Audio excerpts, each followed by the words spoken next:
What's up guys, it's Justin Romine coming at you with another video. This time it's my review of my new Sony 16-35 f4 lens. I got this lens about a month and a half ago and I've been using it for a variety of shoots, weddings in particular, and also a lot of videos for my corporate clients. This isn't gonna be like a detailed review where I'm gonna go into all the science behind and comparing the footage to other lenses. I'm just gonna go over my pros and cons for this lens, and then you can decide if this is a lens you wanna invest in. Because honestly, when I was looking up videos, I could not find a good review video of this lens.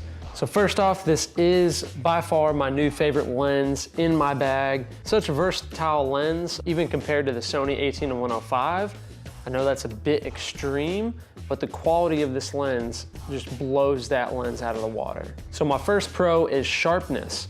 The sharpness of this lens, considering it's a non-prime lens, is unbelievably sharp. And I'm saying that because of the detail that you get in the shots and the bokeh. I was really surprised at how much bokeh you get with this lens considering it's an f4. I was a little worried about that. You couldn't really tell in the test video footage I was looking up online. But the bokeh, even at 16 millimeters, when you're vlogging or doing anything in close range like that, you get a pretty decent amount of bokeh.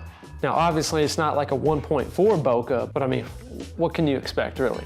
Second pro is the build quality. I mean, this lens, I feel like it weighs about like 2 pounds. I know it doesn't, but it might be kind of close. Definitely the heaviest lens that is in my bag. Even though it's the heaviest, I still use it on my Zhiyun Crane V2. Now there's a setting on the Zhiyun Crane that makes it to where you can actually use this lens without it like shaking a lot. I don't know what it's actually called, but I call it mode 2. So it's where you hit mode twice as soon as you turn on the crane, whatever the default setting. I call that like follow mode, because if you pan right, it's gonna go with you. If you pan down, it's gonna go with you. If you pan up, it's gonna go up. But I have found in the other modes on the Zhiyun Crane, it does produce a lot of shake. Now focal length. We all know, all right, it's a 16-35.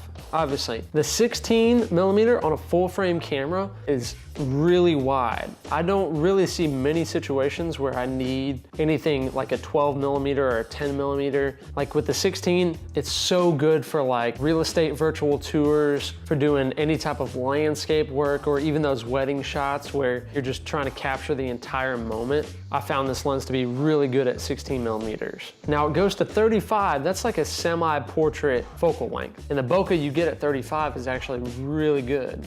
What I've been doing with this lens, if I ever need a little more focal length, I go into crop mode on the A7 III, and I have that in my function menu set up. Go to crop mode, it actually will crop into 52 millimeters. It'll go from 35 to 52, so suddenly you have the focal range of 16 all the way to 52, and that is just like, wow, why would you ever need to change lenses besides getting like a telephoto super bokeh B-roll? I mean, it's like a wide angle and a portrait lens all in one. You can't beat that. I was really on the fence between getting the 16-35, 2.8, and this f4. But the price difference, it's like $1,000 more for the 2.8, and in all reality, that's f1.2 less. So it'll let in that much more light. It's only a little bit more light for $1,000 more. And to me, that's not really worth it, especially if you're using the Sony low light beast cameras like the A7 III or the A7R III or the A7S. Those cameras just perform really well in low light, so you won't really need to worry about that 1.2 difference. So the cons about this lens, like I said, it is a little bit heavy. So it is a little bit more difficult to, use on the crane all day long type thing, but the heavy build quality is also noted as a better build quality and a better image. So it's kind of a pro, but I'm considering it a con that it's a little bit heavy, but definitely not a deal breaker for me. And of course, the other con would be that it's an f4. I wish it were like an f2 or a, f1.4. When they make a lens like that, please let me know. I'd love to purchase it and I'll trade this in, I promise. I found that I'm using it mainly outdoors to get the super wide parallax shots, but considering it's like an f4, not a big deal because I do mainly use this lens outside. I haven't done a low light test on this lens, but I'm actually going to, so stay tuned for my next video. I'm going to do a low light test for the Sony 16-35. If you're thinking about buying this lens, I would highly consider it for the price point it's at, and I'm sure it's only gonna drop. I'm sure they're gonna come out with a new model and all that, so let's check out some sweet B-roll right now.